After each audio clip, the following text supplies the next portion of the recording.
بسم اللہ الرحمن الرحیم۔ السلام علیکم بچوں، کیسے ہیں آپ؟ جماعت صائم لیکچر نمبر 20 18 جنوری 2021۔ آج آپ کا جو لیکچر ہے وہ ہے کاروان اردو کی کتاب میں سبق ہے۔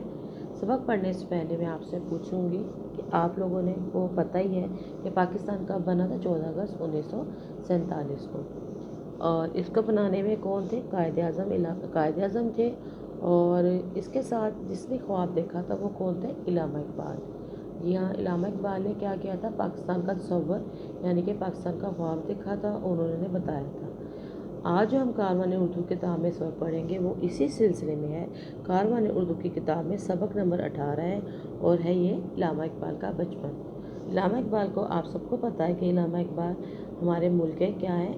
ہمارے قومی شاعر ہیں، اور انہوں نے پاکستان بنانے کا خواب دیکھا تھا۔ سبق پڑھنے سے پہلے آپ سب کو جیسے پتہ ہے ہم مشکل الفاظ پڑھتے ہیں۔ چلے میں آپ کے ساتھ مشکل الفاظ پڑھوں گی، اس کے بعد ہم سبق پڑھیں گے۔ مشکل الفاظ میں آپ کے سامنے پڑھوں گی تاکہ آپ کو سبق پڑھنے میں آسانی ہو۔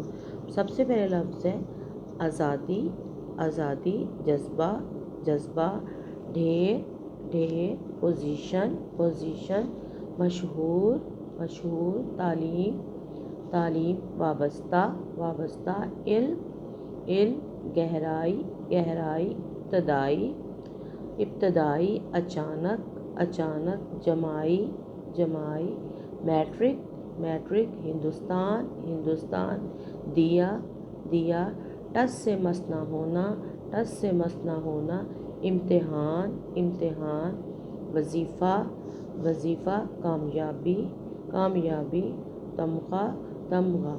یہ بیٹا آپ کے سامنے کتاب میں جو الفاظ کے سبق میں الفاظ اور مشکل الفاظ ہیں، جب یہ آپ لوگوں نے میرے ساتھ یہ پڑھنے ہیں، جب آپ سبق پڑھیں تو آپ کو سبق پڑھنے میں آسانی ہو۔ اس میں سے کچھ الفاظ کے معنی میں آپ کو بتا دیتی ہوں تاکہ جب آپ الفاظ کے معنی لکھیں تو آپ کو آسانی ہو۔ آپ کو یہ الفاظ کے معنی لغت سے بھی تلاش کرنے پڑیں گے۔ سب سے پہلے یہاں پہ آزادی، آزادی کا مطلب یہ ہے کہ آزاد جذبہ ہے، جذبہ کا مطلب ہوتا ہے جوش یا ولولہ، ڈھیر یعنی کہ انبار، مشہور، مقبول، وابستہ یعنی کہ جڑا ہونا یعنی کہ شامل ہونا، علم، علم، گہرائی، ابتدائی کا معنی ہے شروع، اچانک یعنی کہ یکایک، دیا، چراغ، ٹس سے مس نہ ہونا، اپنی جگہ سے حرکت نہ کرنا یا اپنی جگہ سے نہ ہلنا، وظیفہ، وظیفہ وہ ہوتا ہے جو حکومت کی طرف سے ملنے والی انعامی رقم ہوتی ہے، اور تمغہ جو ہوتا ہے وہ ہوتا ہے اعزاز۔ بیٹا یہ آپ لوگوں نے مشکل الفاظ لغت سے بھی دیکھ لینے ہیں تاکہ آپ کو جب آپ الفاظ پڑھیں تو آپ کو الفاظ پڑھنے میں آسانی ہو۔ اب آپ کے سامنے میں سبق پڑھوں گی علامہ اقبال کا بچپن۔ علامہ اقبال ہمارے قومی شاعر ہیں۔ علامہ اقبال نے اپنی شاعری کے ذریعے ہندوستان کے مسلمانوں میں آزادی کا جذبہ پیدا کیا۔ علامہ صاحب نے اپنی شاعری کے ذریعے جتنا بڑا اور اہم کام کیا وہ ان سے پہلے کوئی نہ کر سکا۔ کیا کیا تھا علامہ اقبال نے اپنی شاعری کے ذریعے؟ ہندوستان کے مسلمانوں میں، یعنی کہ جب پاکستان نہیں بنا تھا تو مسلمان اور جو وہ تھے کافی یہ تھے ہندو لوگ، یہ مل کے رہتے تھے، تو جب انہوں نے اپنی شاعری کے ذریعے مسلمانوں میں آزادی کا جذبہ پیدا کیا۔ علامہ اقبال 9 نومبر 1877 کو پنجاب کے مشہور شہر سیالکوٹ میں پیدا ہوئے۔ کون سی ڈیٹ تھی؟ 9 نومبر تھی، اور سال کون سا تھا؟ 1877، اور پنجاب یعنی کہ پنجاب کا جو مشہور شہر ہے سیالکوٹ میں پیدا ہوئے۔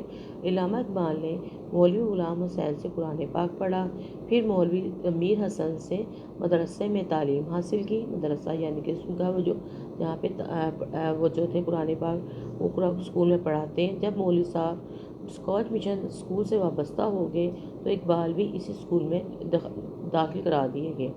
میر حسن کے بیٹوں سے ان کی گہری دوستی تھی۔ علامہ اقبال میر حسن کے گھر بھی پڑھنے جاتے اور کبھی کبھار مولوی صاحب سے چھپ کر ان کے بیٹوں کے ساتھ مل کر کبوتر بھی اڑاتے۔ علامہ اقبال کو پڑھنے کا بہت شوق تھا۔ وہ اسکول کی تعلیم میں اپنی عمر کے لڑکوں سے بہت آگے تھے۔ ان کے بڑے بھائی شیخ عطا محمد کی بیگم بتاتی ہیں کہ اسکول کے ابتدائی زمانے میں اقبال رات کو نیند میں اٹھ کر پڑھتے تھے۔ ایک بار آدھی رات کو ان کی والدہ امام بی بی کی آنکھ اچانک